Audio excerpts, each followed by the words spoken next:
भगवान बुद्ध का धर्म पूर्व के कई राष्ट्रों का धर्म है, जिसमें जापान, दक्षिण कोरिया, उत्तर कोरिया, चीन, Vietnam, Taiwan, Thailand, Cambodia, Hong Kong, Mongolia, Tibet, Bhutan, Macau, Burma, Laos और श्रीलंका तो बौद्ध राष्ट्र है ही, साथ ही Bharat, Nepal, Malaysia, Indonesia, Russia, संयुक्त राज्य America, France, Britain, German, Bangladesh, Pakistan, Canada, Singapore, Philippines, Brazil और अफगानिस्तान में भी बौद्धों की संख्या अच्छी खासी है। हालांकि कुछ वर्षों में अफगानिस्तान, पाकिस्तान और बांग्लादेश में बौद्धों पर हुए अत्याचार के चलते वहां इनकी संख्या कम हो चली है। आओ जानते हैं गौतम बुद्ध के बारे में 5 अनसुनी बातें। 1. ये संयोग है या कि प्लानिंग की वैशाख पूर्णिमा के दिन बुद्ध का जन्म नेपाल के लुम्बिनी वन में ईसा पूर्व 563 को हुआ। उनकी माता महामाया देवी जब अपने नहर देवदह जा रही थी, तो कपिलवस्तु और देवदह के बीच नौतनवा स्टेशन से 8 मील दूर पश्चिम में रुक्मिनदेई नामक स्थान के पास उस काल में लुम्बिनी वन हुआ करता था, वहीं पुत्र को जन्म दिया।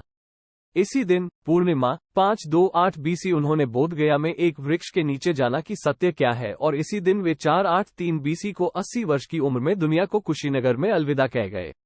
2. बुद्ध का जन्म नाम सिद्धार्थ रखा गया। सिद्धार्थ के पिता शुद्धोदन कपिलवस्तु के राजा थे और उनका सम्मान नेपाल ही नहीं समूचे भारत में था। सिद्धार्थ की मौसी गौतमी ने उनका लालन पालन किया, क्योंकि सिद्धार्थ के जन्म के 7 दिन बाद ही उनकी मां का देहांत हो गया था। 3. गौतम बुद्ध शाक्य वंशी क्षत्रिय थे। शाक्य वंश में जन्मे सिद्धार्थ का 16 वर्ष की उम्र में दंडपाणी शाक्य की कन्या यशोधरा के साथ विवाह हुआ।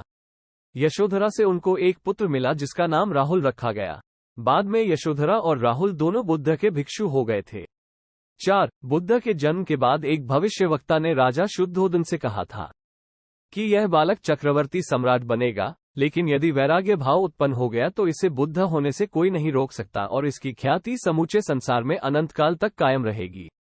राजा शुद्धोदन सिद्धार्थ को चक्रवर्ती सम्राट बनते देखना चाहते थे, इसीलिए उन्होंने सिद्धार्थ के आसपास भोग विलास का भरपूर प्रबंध कर दिया ताकि किसी भी प्रकार से वैराग्य उत्पन्न न हो।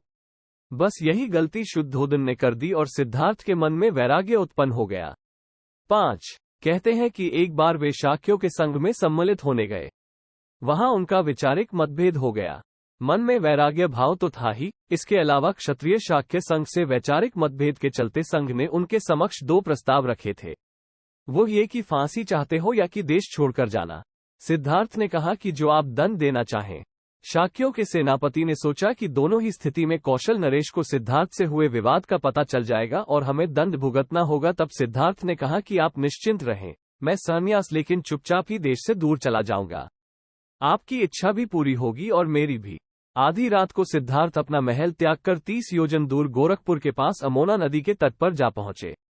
वहां उन्होंने अपने राजसी वस्त्र उतारे और केश काटकर खुद को संन्यास्त कर दिया। उस वक्त उनकी आयु थी 29 वर्ष। कठिन तप के बाद उन्होंने बोधि प्राप्त की। बोधि प्राप्ति की घटना ईसा से 528 वर्ष पूर्व की है, जब सिद्धार्थ 35 वर्ष के थे। भारत के बिहार में बोधगया में आज भी वह वटवृक्ष विद्यमान है जिसे अब बोधि वृक्ष कहा जाता है। सम्राट अशोक इस वृक्ष की एक शाखा श्रीलंका ले गए थे, वहां भी यह वृक्ष है। ऐसे ही हमारे महान भारत के महान लोगों के बारे में जानने के लिए वीडियो को लाइक, शेयर तथा चैनल को सब्सक्राइब करें। धन्यवाद।